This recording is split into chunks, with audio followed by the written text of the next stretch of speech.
Selam millet, Dedir oyunlarla tekrar birlikteyiz. Ark Survival Evolve'umuza oyundaki yenilikleri incelediğimiz bir video ile kaldığımız yerden devam ediyoruz.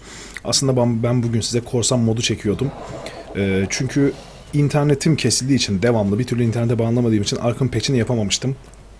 Şu gün bu videoyu çektiğimde şu anda 25 Aralık, 24 Aralık'ta saat 12'den önce başladım videoyu çekmeye.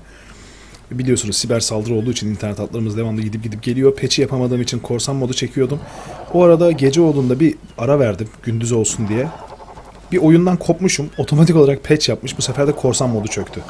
Yani korsan modunu bitiremedim. Hazır patch'i yapmışken bari size dedim. Bu çok da uzun bir video olmayacak kardeşlerim. Hızlıca patch'te olan şeyleri anlatacağım. Çünkü şu anda galiba gece saat 2. Ve gözlerimden uyku akıyor. Ama size Ark videosunu yayınlamamış olmak istemedim açıkçası. Kardeşlerimin sorduğunda söz vermiştim çünkü. Ark videosu ne zaman dedikleri zaman ben de Ark videosu yarın, Ark videosu cuma dedim. O yüzden bu Ark videosunu biz çekeceğiz. Hemen oyundaki ilk yeniliğimize şöyle bakıyoruz. Fireplace. Oyundaki ilk yeniliğimiz gerçekten bize sanki Ark değil de çok güzel bir ev simülasyonu oynuyormuşuz hissiyatını yaratıyor. Gördüğünüz gibi şöyle 10 numara bir fireplace'imiz var. Bizim üzerimizde odun var mı? Üzerimizde odun yok. Hemen gidelim. Bana yemek deme. Benim yemeğim var. Yemeği yerim. Çok daha bağıramıyorum kardeşlerim. Kusura bakmayın. Ağzımın içinden konuşuyorum biraz. Ben bunu montajda sesi yükselterek eşitlerim. Çünkü şu anda saat çok geç. Bütün herkes yattı. Oo, şömine tavana kadar böyle bir şey yaptı ya. Vay kardeşim benim. Sen ne düşünceli şeymişsin. Acaba tavana otomatik görüp mü öyle yaptı? Gerçekten çok yüksek bir bacası mı var onun? Bacası varmış. Çok yüksek bir bacası varmış. Bizim dizaynı mahvetmiş. Neyse. Merak ettim. Durun bakalım. Şimdi onu yaktığımız zaman üstünden duman çıkartacak mı? Hemen yanına gidip verelim odunu. Evet, odunu verdim. Gerçekten güzel görünüyor. Gerçekten çok şekil görünüyor. Şöyle akrobatik hareketlerle pençeden inerek bir şöminemizi kontrol edelim. Vay be, 10 numara. Resmen 10 numara. Şöminemizden misler gibi duman yükseliyor. Bunu gayet güzel düşünmüşler. Bu arada soğuksun deyip duruyor bana. Çünkü kardeşlerim Ark'a yılbaşı sebebiyle kış gelmiş. Gördüğünüz gibi her yer kış bitki örtüsü. Her yer bembeyaz. Ne oluyor? Kim bağırıyor? Oviraptorlarım mı bağırıyor? Kompi sen ne yapıyorsun? Pardon, ayıptır sorması. Ne yapayım? Seni illa omuzuma mı alayım? İlla omuzda mı taşınmak istiyorsun? Hop. Sevimli şey seni. Fırlattım gittin. Bizim sanki başka kompimiz de vardı. Neyse. Sağlık olsun. O zaman kardeşlerim ikinci yeni gelen şeye bir bakalım. İkinci yeni gelen şeye bir bakmayalım. İkinci yeni gelen şey zaten üstümüzde. Primitif kafes. İkinci yeni gelen şey primitif kafes. Primitif kafesi herhangi bir yere koyabiliyor muyum acaba? Evin dışına bir yere koyayım o zaman. Şöyle koyayım primitif kafesime. Evet. Bu kafesin içine acaba kompiyi atsam.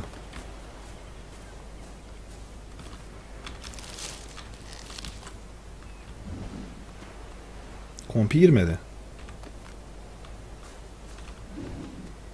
Girdi mi? Vallahi girdi. Kıyamam ben. Şuna bak, orada masum kaldı öyle kompi. Bu primitif kafes artık ne hapsetmek istiyorsak, ne için dizayn edilse bilemiyorum. Ya artık dost canlısı olmayan kişiler arkadaşlarına atacaklar bunu. Bireysel sahibi var diyor çünkü bu kafesin. Bana aitmiş bu. Belki de böyle dinozor hapsetmek içindir. Onu da tam olarak bilemiyoruz artık. Göreceğiz. Şimdilik şu boruyu alalım. Asıl güzel değişiklikse oyuna dair şöyle bir değişiklik. Şu gördüğünüz tankı ben geçen sefer size anlatırken biliyorsunuz dedim ki insafı kurusun bunun dedim. Şurada 2 tane boya yapacak diye bizim ömrümüzü bitiriyor dedim. Çünkü gidiyoruz yanına bu boyaları yapmak için. Burada yararlanabileceğim bir şey var mı? Yok gibi. Şunları buraya bırakalım. Boyaları yapmak için içine su koymamız gerekiyor. Devamlı 5 tane matara koyuyordum ben bunun içinde. 5 mataraya rağmen hiçbir şey kâr etmiyordu. Çünkü kardeşlerim o kadar hızlı işlem yapıyordu. Onar onar 20'şer 20'şer diye hızlı hızlı yapıyordu. Ve anında o şey bitiyordu. İçine koyduğumuz mataralardaki su bitiyordu. Bunun için çok güzel bir güncelleme yapmışlar patch ile birlikte. Şöyle bir şey yapmışlar gördüğünüz gibi. Tam da şuraya kendini bu boru monte ediyor. Öyle bırakırsanız. Nereye gitti o boru? O boru şuraya gitmiş. O boruyu şimdi oradan indirmek lazım. Şansa gelin ki biz de sanki böyle bir şey olacağını biliyormuş gibi evimizi tam nehrin üstüne kurmuştuk. Evimiz de tam nehrin üstünde olduğu için bizim işimize görecek olan şey budur. Düz borudur. Aşağı doğru inendir. Buna gerek yok. Şöyle bir gelelim. 2 zıplayıştan sonra istediğimiz yerdeyiz. Hemen irritation pipe'larımızı getirelim. Bir tane daha getirirsek dağa doğru çıkıyorsun abicim. Suya bağlantı lazım. Suya bağlantı yokken böyle bir şeyi neden yapayım diyor. Sen de haklısın. O zaman şöyle aşağı doğru bir indirelim mi biz bunu? Aynen öyle. Aşağı doğru indirdik. Suya bağlantı var mı şimdi? Mutlu musun? Galiba mutlu.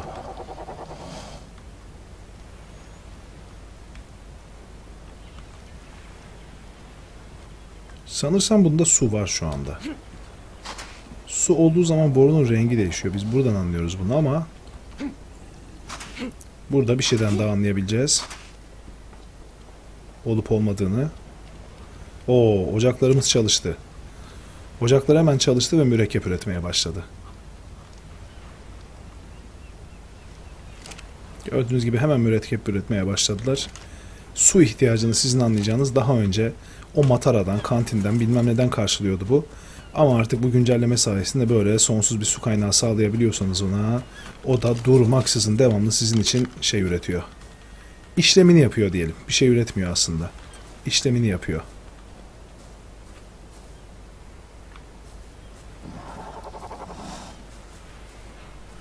Etrafında da ne kadar bol şey varmış. Hah, meyve toplayabileceğim yer varmış diyordum. Varmış neyse.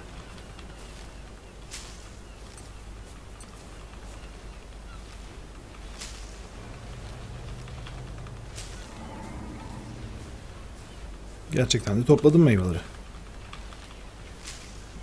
Hepsini gidip içine atacağım ya. Bakalım öncelik olarak neyi seçiyor. Ne oldu be? Gökten bir şey düştü sanki. Yo. Demek ki bana öyle geldi.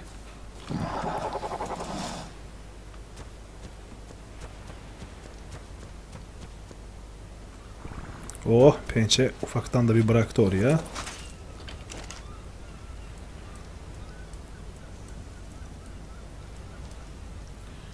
Hepsinden bıraktım. Kırmızıyı yakaladı. Kırmızıdan olur dedi. Geri kalanları sevmedi. Kuyruğundan yakala yine binerim sana pençe. Kaçamazsın benden.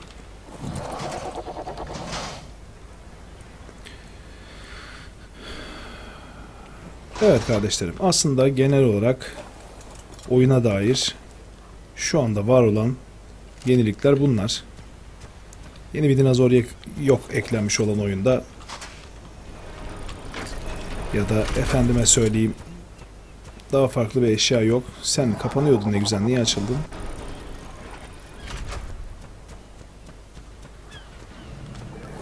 Drake, ben seni sevdim biliyor musun? İnanır mısın, ben seni sevdim.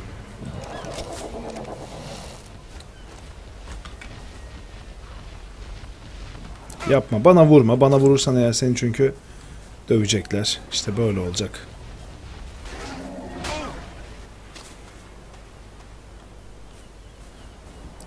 Oviraptorlar seni yiyecek. Yani yapacak bir şey yok. Neyse. Hata bende tabi. Gidip şey yapar mısın? Vurur musun hayvancağıza? O da dellenip sana kafa attı. İzninizle bir suyumu içip mataramı doldurup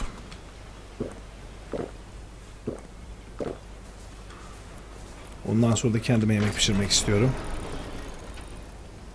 Fireplace yemek pişiriyor mu acaba ya? Çok kötü bir manzara olur gerçekten böyle bir şey yapması ama pişirmiyor. Helal olsun. Vallahi helal olsun. Akıl etmişler bunu. Yemek pişirse iyi değil, tam aksine kötü bir manzara olurdu bu.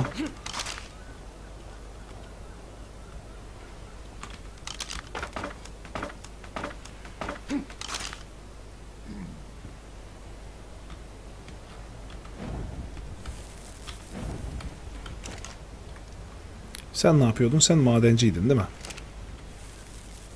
Seni biz kapatalım. Seninle şu anda işimiz yok. Neydi işimiz? Resmen unuttum ya. Yemek pişirecektik. Yemek pişirmek için basit bir kamp ateşi lazım bana ya. Benim kamp ateşim yok. Aa, ne kadar ayıp. Şuraya gelelim. Campfire.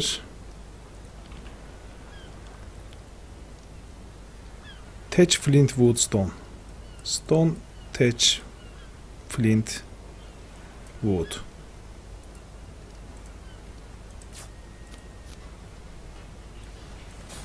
Campfire'ın cağısı kalmış. Bende niye hiçbir eşya görünmüyor diyorum.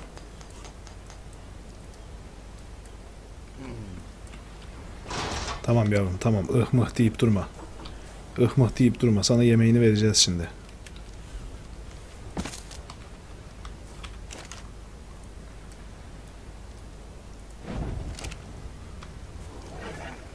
O yemek hazırlana dursun. Ben de geçen videomuzda burada size anlatırken gösterdiğim ama ben buna binemiyorum. Bunun da saddle'ı da yok falan deyip bıraktığım hayvana en sonunda binip bir göstereyim şöyle ya. Melek balığı, angelfish. Ama benim önümdeki şu beyazla gelmiyorsunuz siz. Angelfish balık yemiyor mu? Yoksa ben mi ısıramadım? Oo, gayet de yiyormuş. Hem de yutuyormuş. Yemek ne kelime. Vay, bizim burada da bir kompimiz var. Demek ki bu kompiler böyle neşeli yaratıklar. Kafalarına göre çekip gidiyorlar. Angelfish de hiçbir zaman kaybolmaz ha.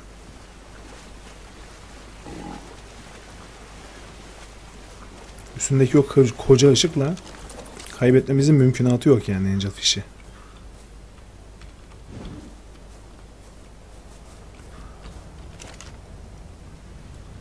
Evet, başlangıç için 2 tane yeterli olacaktır. Benim canım da eksilmiş. Canım niye eksilmiş acaba? Biraz önce Trike bana kafa attı. Bir de soruyorum canım niye eksilmiş diye. Trike bana kafa attı, eksilmez mi? Acaba şu motion blur'u kapatsam ben daha mı iyi olacak?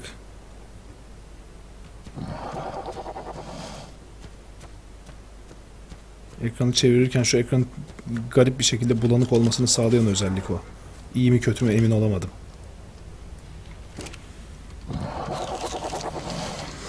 Evet kardeşlerim, etimiz burada pişe dursun. Biz de hafif hafif hava kararırken birazcık ormanın derinliklerine girip sizinle kış iklimini keşfedelim. Kış iklimini şöyle bir görelim. Orman da bayağı güzel olmuş be kışın. Gördüğünüz gibi 302. seviye Raptor'umuz pençe. Yorulmak nedir bilmiyor. Gerçekten sinema filmi gibi olmuş bu arada ama ya. Karla, kışla bu oyunun güzel grafikleri birleşince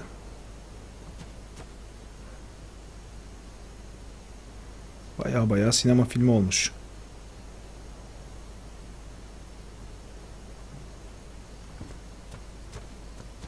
Bu orijinal harita artık bana resmen var ya, evimin arka bahçesiymiş gibi geliyor. Her yeri tanıdık. Birden hava karardı ama. Birden hava karardı. Zifir karanlığın içinde kaldık.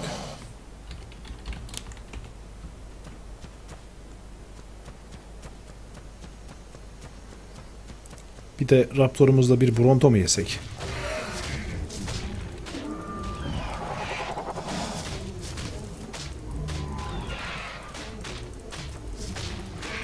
Sen bu kadar level atlamış olan pençemize karşı koyabilir misin bizim ya?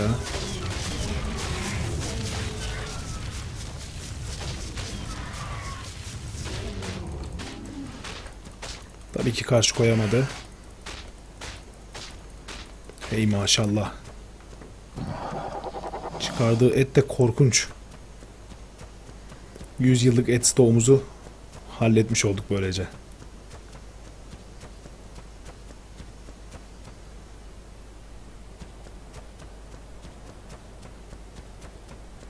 Bu arada kardeşlerim, eğer bir aksilik çıkmaz, çok mükemmel bir zaman sorunu yaşamaz, bir şeyler ters gitmezse bu haritada, şu base'imizin olduğu, size patch'leri anlattığım haritada 100. bölümde özel bir şeyler yapacağız artık. Ve kardeşlerim, yine bu videoya siz kardeşlerimden yorum olarak değişik modlar önermenizi istiyorum incelememiz için. Bilmiyorum, patch tamamlandı, şu anda bakamadım. Şu oyunu bitirdiğim zaman yedeğini alıp bir yere, lokal dosyanın bir korsan moduna bakacağım açılıyor mu diye, ama açılmıyor olabilir. Çünkü patch'ten sonra sanırsam patladı. Bu bana daha önce de olmuştu zaten. Korsan mod patlayabiliyor. Bunun için de gayet güzel sizi uyarmışlar. Şey diyorlar: single player oyun oynuyorsanız, eğer lokal oyun oynuyorsanız oyununuzun yedeğini alın diyorlar. Yani biz sorumluluk kabul etmeyiz der gibi.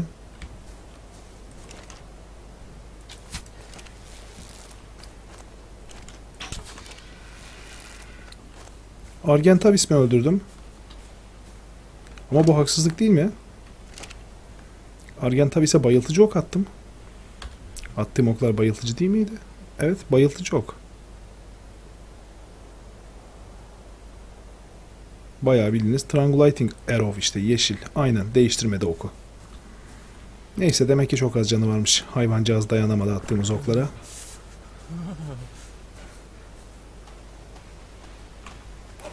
Şu Anglerfish de bir de şöyle derin denizde... Oo, bu ne kadar hızlı yüzüyor böyle ya. Ve bizim suyumuzun içinden sığamıyormuş.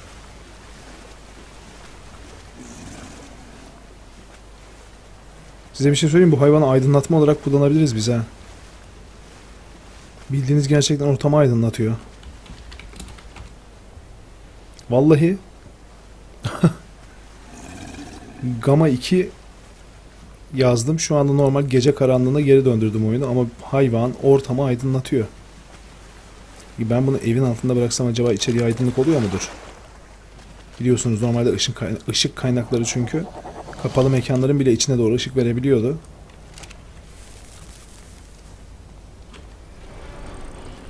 Galiba oluyor. Yok, olmuyor ya. Düşündüm de şimdi. Olmuyor. Evet, bu da gayet güzel bir şekilde boyalarımızı bitirmiş.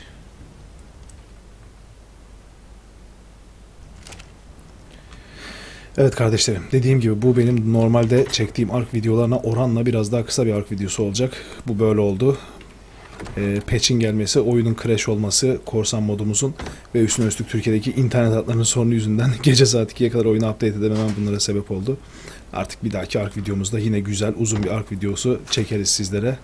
Umarım videoyu beğenmişsinizdir. Eğer beğendiyseniz beğeni ve yorumlarınıza destek olmayı unutmayın. Bir sonraki videoda görüşene kadar kendinize dikkat edin.